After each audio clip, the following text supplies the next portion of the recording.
오늘 우리에게 주신 말씀은 다니엘 4장 29절에서 37절입니다. 합독하겠습니다. 12달이 지난 후에 내가 바벨론 왕궁 지붕에서 거닐새 나 왕이 말하여 이르되 이 큰 바벨론은 내가 능력과 건세로 건설하여 나의 도성으로 삼고 이것으로 내 위엄의 영광을 나타낸 것이 아니냐 하였더니 이 말이 아직도 나 왕의 입에 있을 때에 하늘에서 소리가 내려 이르되 느부갓네살 왕아 내게 말하노니 나라의 왕위가 내게서 떠났느니라. 내가 사람에게서 쫓겨나서 들짐승과 함께 살면서 소처럼 풀을 먹을 것이요 이와 같이 7대를 지내서 지극히 높으신 이가 사람의 나라를 다스리시며 자기의 뜻대로 그것을 누구에게든지 주시는 줄을 알기까지 이르리라 하더라. 바로 그때에 이 일이 나 느부갓네살에게 응함으로 내가 사람에게 쫓겨나서 소처럼 풀을 먹으며 몸이 하늘 이슬에 젖고 머리털이 독수리 털과 같이 자랐고 손톱은 새 발톱과 같이 되었더라. 그 기한이 참에 나 느부갓네살이 하늘을 우러러 보았더니 내 총명이 다시 내게로 돌아온지라. 이에 내가 지극히 높으신 이에게 감사하며 영생하시는 이를 찬양하고 경배하였나니 그 권세는 영원한 권세요 그 나라는 대대에 이르리로다.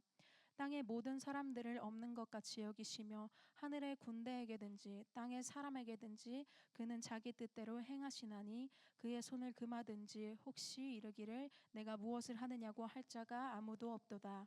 그때 내 총명이 내게로 돌아왔고 또 내 나라의 영광에 대하여도 내 위엄과 광명이 내게로 돌아왔고 또 나의 모사들과 관원들이 내게 찾아오니 내가 내 나라에서 다시 세움을 받고 또 지극한 위세가 내게 더하였느니라. 그러므로 지금 나 느부갓네살은 하늘의 왕을 찬양하며 칭송하며 경배하노니 그의 일이 다 진실하고 그의 행하심이 의로우심으로 교만하게 행하는 자를 그가 능히 낮추심이라. 아멘. 아멘. 네, 오늘은 느부갓네살 왕이 꾼 두 번째 꿈의 그 결과가 어떻게 됐는가. 오늘은 그 두 번째 꿈 이야기의 마지막 부분을 여러분과 함께 나누고자 합니다. 느부갓네살 왕이 꾼 꿈이 두 개가 있었는데 첫 번째는 느부갓네살 왕 개인에게 주신 메시지는 아니에요. 이 세상 나라들이 어떻게 될 것인가. 그래서 바벨론 느부갓네살 왕이 이 머리하고 가슴을 형성하고 그리고 그 이후로 쭉 이어질 다른 나라들이 어떤 나라인가 하는 것을 설명한 뒤에 가장 중요한 것은 이 신상을 사람이 만들지 아니한 돌이 날아와서 쳐서 무너뜨렸다는 거예요. 사람의 나라는 사람이 세운 왕국은 반드시 멸망하더라. 그리고 하나님이 세우신 나라가 영원할 것이다. 그 나라가 온다라고 하는 것이 첫 번째 꿈의 진짜 메시지죠. 두 번째 꿈의 메시지는 이런 세계적인 어떤 하나님의 계획에 대한 것이 아니에요. 느부갓네살 왕을 향한 것이죠. 아마 이런 두 번째 꿈을 꾸게 된 이유는 느부갓네살 왕이 첫 번째 꿈의 해석을 잘못했기 때문인 것 같아요. 다니엘이 분명히 해석을 해줬음에도 불구하고 그는 내가 이 신상의 머리 부분이다. 내가 황금이다. 라는 생각에 사로잡힌 것 같아요. 그래서 자기가 꿈에서 본 그 신상을 본따서 큰 사람의 형상을 만들어 놓고 금으로 씌워 놓고 내가 이렇게 위대한 왕이다 라고 하는 것을 자랑하려고 했어요. 하나님 그래서 느부갓네살 왕이 내 메시지를 잘못 오해했구나 생각하시고 두 번째 꿈을 꾸게 하는데 그 꿈의 내용이 뭐냐 하면 내가 이 세상의 주인이고 나야말로 이 세상 나라 권세들에게 왕의 권세를 주기도 하고 빼앗기도 하고 사람을 세우기도 하고 무너뜨리기도 하시는 존재가 바로 나 하나님이다 라고 하는 사실을 꿈을 통해서 알게 해주시고 만약 이 사실을 깨닫거나 마음에 담아두지 아니하면 너가 미치광이가 될 것이다. 정신병자가 될 것이다 라고 예언하십니다. 꿈속에서. 다니엘의 해석을 들은 느부갓네살 왕이 이 경고, 말하자면 하나님이 왕이시다라고 하는 조언과 이걸 받아들이지 않으면 미치광이가 될 것이다 라고 하는 경고, 이 두 가지를 마음에 받아들이지 않으면 이 꿈이 예언한 대로 되겠죠. 근데 오늘 말씀을 보니까 12달이 지났다고 해요. 이 정도면 1년이니까 시간이 충분히 지난 것 같습니다. 근데 이 충분히 시간이 지나서 그 꿈에 대해서 정말 자기 삶에 적용하고 자기 삶의 어떤 결단을 내리고 변화돼야 할 충분한 시간인데, 그는 왕궁을 이렇게 거닐다가 왕궁 지붕에서 자기가 세운 나라를 쭉 내려다보니 지붕마다 나무들이 자라고 황폐한 곳에 물이 흐르고 내가 이 거대한 나라를 건설했구나. 나의 힘은 얼마나 대단한가. 나의 이 나라는 얼마나 내 영광을 노래하고 있는가. 이야, 나 느부갓네살 왕이야말로 왕 중의 왕이로구나 라고 자기가 생각하고, 그리고 그 자기 자신에 대한 감탄을 자기 입으로 말했다는 거예요. 이렇게 말하고 있는 중에 하나님이 말씀하십니다. 31절에 보면 아직 나 왕의 입에 이 말이 있을 때 하늘에서 소리가 내려 이르되 느부갓네살 왕아, 내가 내게 말하노니 나라의 왕위가 내게서 떠나갔느니라 라고 말씀하세요. 그리고 사람이 멍해지면서 바보가 돼버린 거죠. 그래서 순식간에 사람이 지능이 모자란 사람, 짐승처럼 돼버린 거예요. 그래서 자기가 어떤 존재인지를 모르고 소처럼 풀을 뜯고 들에 나가서 아무 데서나 자고 머리카락도 깎지 않고 손톱도 자르지 않아서 그야말로 흉측한 모습으로 세상을 떠돌면서 살아가게 됩니다. 7대라고 했으니까 7년이라고 할 수도 있고 7달이라고도 할 수 있습니다만 성경에서 말하는 바가 뭔지는 모르겠습니다. 그러나 상당히 오랜 기간, 7이라고 하는 숫자는 하나님의 숫자니까 7년이라고 하면 7년이든 7달이든 하나님이 정한 때만큼이라는 뜻이죠. 당시 12진법을 썼기 때문에 12달이라고 하는 것은 단순히 12달, 1년이라고 하는 의미보다는 꽉 찬 숫자, 충만한 시간, 하나님이 느부갓네살에게 충분히 시간을 줬다, 이런 말입니다. 마음을 돌이킬 수 있는 충분한 시간을 주었음에도 불구하고 그는 마음을 돌이키지 않습니다. 하나님은 무한하게 기다리시는 하나님은 아니시다. 하나님은 사람에게 말씀하시고 그 말씀에 대한 기한이 있게 하신다. 하나님은 말씀하시고 그 말씀이 이루어지는 때를 바라보고 계신다는 거예요. 그렇기 때문에 우리는 하나님이 은혜 주실 때의 은혜를 알고 하나님이 기회를 주실 때 그 기회를 활용할 줄 아는 부드러운 마음을 가져야 합니다. 내 마음 속에 딱딱한 마음, 느부갓네살처럼 12달이 지나도 생각이 전혀 변하지 않는 이런 사람이 되면 안 되죠. 우리의 마음을 변화시키는 것이 무엇일까요? 우리의 마음을 변화시키는 요소들은 많이 있습니다만, 그러나 사람은 이 외부의 요소를 받아들여서 잘 변하지 않는 존재예요. 하버드 대학에서 심리학을 연구하는 다니엘 휘스라고 하는 교수님이 있는데, 이분은 사람이 하루 생각하는 양이 얼마나 되는가를 연구한 사람입니다. 보통 사람마다 조금씩 차이가 있으니까 조금씩 다릅니다만, 보통 평균적으로 한 사람이 하루에 하는 생각의 양은 6,000개에서 7만 개까지라고 해요. 적게 생각하는 사람이 6,000개, 많이 생각하면 7만 개. 엄청나죠? 하루에 생각하는 양이 어마어마한 거예요. 보통 한 6만 개, 7만 개 이렇게 생각한다 그래요. 근데 더 놀라운 사실을 밝혀냈어요. 그 중에서 새로운 생각은 1%에서 2%밖에 안 된대요. 놀랍죠? 98%에서 99%는 맨날 하던 생각, 어제 했던 생각을 또 한다는 거죠. 그래서 사람이 안 바뀌는 거예요. 새로운 생각이 들어오질 않아요, 사람의 마음에. 어제 했던 생각을 오늘도 하고 오늘 했던 생각을 내일도 하고, 생각의 양은 많은데 새로운 생각은 없는 것이죠. 사람이 바뀌지 않는 이유입니다. 그래서 하나님은 계속해서 우리를 향해 하나님의 말씀을 들으라 이렇게 말씀합니다. 말씀을 들으라. 그래서 우리는 하나님의 말씀을 읽을 때에 내 생각과 다른 말씀에 주의해서 읽어야 돼요. 내 마음에 들지 않는 부분에 내 마음을 쏟아서 그 말씀을 잘 들으려고 해야 됩니다. 느부갓네살 왕의 귀에 다니엘의 해석은 마음에 들지 않았어요. 당신은 미치광이가 될 거예요. 이 나라를 다스리시는 분은 하나님이시고 당신에게 이 권세와 영광을 준 분도 하나님이십니다. 그러니 하나님을 경외하세요 라고 하는 말은 느부갓네살 왕이 평소에 품고 있던 내가 왕이야, 내가 이걸 건설했어, 나의 힘이야, 내가 수고했어 라고 하는 생각과 정면으로 배치되는 말씀이죠. 반대되는 말씀이에요. 그러나 그 하나님의 말씀을 받아들였다면 그에게 이런 불행은 찾아오지 않았을 것입니다. 그는 자기의 생각을 멈추지 않았어요. 어제 했던 생각을 오늘도 하고 지난달 했던 생각을 이번 달에도 하고 그렇게 12달이 지나간 것이죠.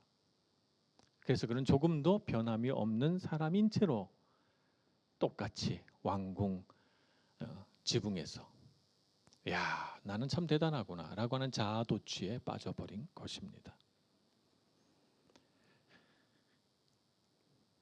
정말 그럴까요? 그렇지 않습니다. 이렇게 생각하는 것은 우리에게 해롭습니다. 이 자아도취에 빠진 사람에게는 대화할 길이 없어요. 내가 그렇게 대단하다고 생각하는 사람에게 누가 가서 마음을 터놓는 대화를 할 수 있겠습니까? 모든 대화는 내가 왕이야 라고 하는 것으로 결론이 날 테니까 말입니다. 그러나 신약 성경에 보면 사도 바울은 다르게 생각합니다. 고린도전서 15장 10절에 보면 사도 바울은 자기 자신에 대해서 이렇게 고백합니다. 그러나 내가 나된 것은 하나님의 은혜로 된 것이니 내게 주신 그의 은혜가 헛되지 아니하여 내가 모든 사도보다 더 많이 수고하였으나 내가 한 것이 아니요 오직 나와 함께 하신 하나님의 은혜로라. 내가 가만히 놀고 아무것도 하지 않은 거 아니에요. 그래서 나는 무익하다라고 말하는 건 아닙니다. 나는 모든 사도보다 더 많이 수고했어요. 목숨을 걸고 복음을 전파하고 감옥에도 갇히고 채찍질도 당하고 많은 사람들에게 멸시와 천대를 받았지만 굴하지 않고 열심히 복음을 전파하여 소아시아와 유럽에 하나님의 나라를 건설하고 수많은 교회를 개척했어요. 그러나 내가 한 것이 아니고 오직 나와 함께 하신 하나님의 은혜로라. 하나님의 은혜의 관점으로 자기 삶을 보는 거죠. 나 참 대단해 라고 하는 자아도취의 관점에서 본 것이 아니고요. 느부갓네살 왕은 자기 눈으로 바라보는 이 아름다운 대제국 바벨론 제국을 바라보면서 와, 아름답구나, 정말 대단하구나, 그런데 이것을 주신 분은 하나님이시구나, 하나님은 얼마나 대단하신 분이신가 라고 생각하며 하나님께 영광을 돌렸다면 그는 결코 미치광이가 되지 않았을 것입니다. 오늘 우리의 삶을 봅니다. 어쩌면 이 세상은 우리가 우리 자신을 증명하라고 요구하는 세상이에요. 너가 얼마나 대단한지를 말하고 너가 얼마나 능숙한 사람인지 너가 얼마나 자격을 갖춘 사람인지 말하라고 우리는 이력서에 쓰고 자기소개서에 쓰고 끊임없이 내 자신을 PR해야만 되는 사람이에요. 그런 세상에 익숙해 있다 보니까 어느새 우리는 내가 알지도 못하는 사이에 자아도취에 빠져버립니다. 내가 뭔가 잘한 것이 있다면, 내가 뭔가 이룩한 것이 있다면, 내가 뭔가 사람들에게 칭찬과 인정을 받고 있다면 그것은 내가 잘나서이가 아니라 내게 주신 하나님의 은혜 때문입니다. 하나님은 이런 사람을 높이 쓰시기를 원하십니다. 여러분 젊은 시절 여러분이 이룩한 작은 성취, 여러분이 만들어낸 인생의 어떤 한 지점, 여러분의 능력이 보여지는 그 아름답고 정말 박수갈채를 받아 마땅한 그 영광의 자리에서 하나님의 은혜를 기억하시는 여러분들 되시길 축복합니다.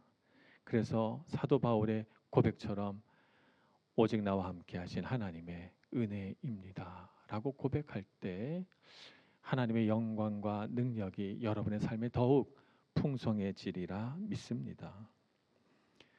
자, 오늘 말씀은 특이하게도 느부갓네살 왕의 육성으로 기록되어 있습니다. 오늘 말씀을 보면 나 왕이 말하여 이렇게 되어 있죠. 나 느부갓네살이 이렇게 되어 있습니다. 이 느부갓네살 왕의 육성으로 되어 있어요. 느부갓네살 왕은 본래부터 신자가 아니었으니까 다니엘서는 다니엘이 쓴 것이니까 다니엘이 기록해야 되는데 느부갓네살 왕의 육성이 기록되어 있습니다. 이렇게 한 이유는 사람들에게 느부갓네살의 고백을 들으라는 것입니다. 그가 어떤 인생을 살았고 그가 어떤 고백을 했는지 귀 기울여 들으라. 생생한 그의 증언에 귀를 기울이라고 느부갓네살 왕이 1인칭으로 해서 오늘 말씀을 기록해 주신 것입니다. 우리는 하나님의 말씀에 귀를 기울여야 합니다. 하나님께서 느부갓네살 왕이 미치광이가 되게 하신 이유는 그를 미워해서도 아니고 그를 이용하시기 위함도 아니에요. 느부갓네살 왕 자신에게 이 사람이 하나님을 경외하며 살라고 그 사람의 인생이 복되게 하시려고 그에게 나타나시고 그에게 시련을 주신 것입니다. 느부갓네살 왕의 육성으로 우리에게 이 말씀을 전해준 까닭은 무엇일까요? 우리가 생생한 그의 증언을 듣고 우리도 이 세상을 살아갈 때 하나님을 경외하며 살라고, 하나님을 바라보고 살라고, 이 세상을 바라보는 올바른 관점을 가지라고 우리에게 이 말씀을 기록해 놓으신 것입니다. 내가 바라보는 세상을 바라보고 내가 이 세상이 움직여가는 그 모든 현상들을 관찰해 보면서 내 자신을 향해 자아도취에 빠지는 그런 우를 범하지 말고 그런 실수를 저지르지 말고 하나님의 영광을 볼 줄 알고 하나님의 주권을 인정할 줄 아는 겸손한 사람이 되어 하나님 경외하라고 우리에게 이 말씀을 주신 것입니다. 오늘 생생한 느부갓네살 왕의 증언을 들으면서 정말 그렇구나, 우리 마음속에 꼭꼭 새겨넣는 저와 여러분 되기를 소망합니다. 우리가 가지는 진정한 가치는 여기에 있습니다. 세상은 내 능력을 자기 스스로 막 이렇게 높이고 내가 얼마나 대단한 사람인지 여러분 보세요 이렇게 하면 가치가 높아질 걸로 생각하지만 하나님 나라에서 진정한 가치는 거기에 있지 않습니다. 하나님 나라의 진정한 가치는 하나님을 인정할 때 나옵니다. 그래서 우리는 느부갓네살 왕이 보라 내가 건설한 이 왕국이 얼마나 큰가 할 때 그가 조금 경솔해 보이고요. 오히려 내가 한 것이 아니고 오직 나와 함께 하신 하나님의 은혜로라 라고 말하고 있는 사도 바울이 더 멋진 사람으로 보여요. 어떤 사람이 더 가치로운 사람입니까? 세상이 말하는 것처럼 자기가 한 일을 자꾸 그렇게 피하라고 나타내는 사람이 가치로워 보여요? 그렇지 않죠, 여러분? 진정한 가치는 나에게서 발견되는 것이 아니라 나의 진짜 가치는 하나님에게서 발견되는 것입니다. 하나님과의 관계 안에서 그 놀라우신 하나님이 나를 사랑하시고 그 놀라우신 하나님이 나를 사용하시고 그 놀라우신 하나님이 나에 대하여 계획이 있다고 생각할 때 나는 진짜 가치 있는 사람이 되는 것이죠. 진정한 나의 가치를 발견해 가면서 이 세상이 흘러가는 대로 같이 휩쓸려 가지 마시고 하나님과의 관계 안에서 나의 진정한 가치를 발견해서 하나님의 은혜입니다. 이 못나고 부족한 사람에게 하나님 어찌 이렇게 은혜를 베푸십니까? 감사하고 기뻐하며 진정한 가치를 하나님의 은혜에서 발견해내는 여러분 모두가 되시길 간절히 축원합니다. 기도하겠습니다. 사랑의 주님, 어리석은 저희들을 하나님의 말씀으로 깨우치시고 우리에게 하늘의 지식을 하나님이 갖고 계신 그 놀라운 지혜를 우리에게 베풀어 주셔서 감사합니다. 내게 주신 지혜와 능력과 지식을 따라서 하나님의 뜻대로 이 세상 살게 해주시고 내가 이룩한 무엇이든 나의 어떤 성취나 성공이든 다 하나님의 은혜임을 잊지 않고 고백하는 저희들 모두가 되게 해 주옵소서. 예수님의 이름으로 기도합니다. 아멘.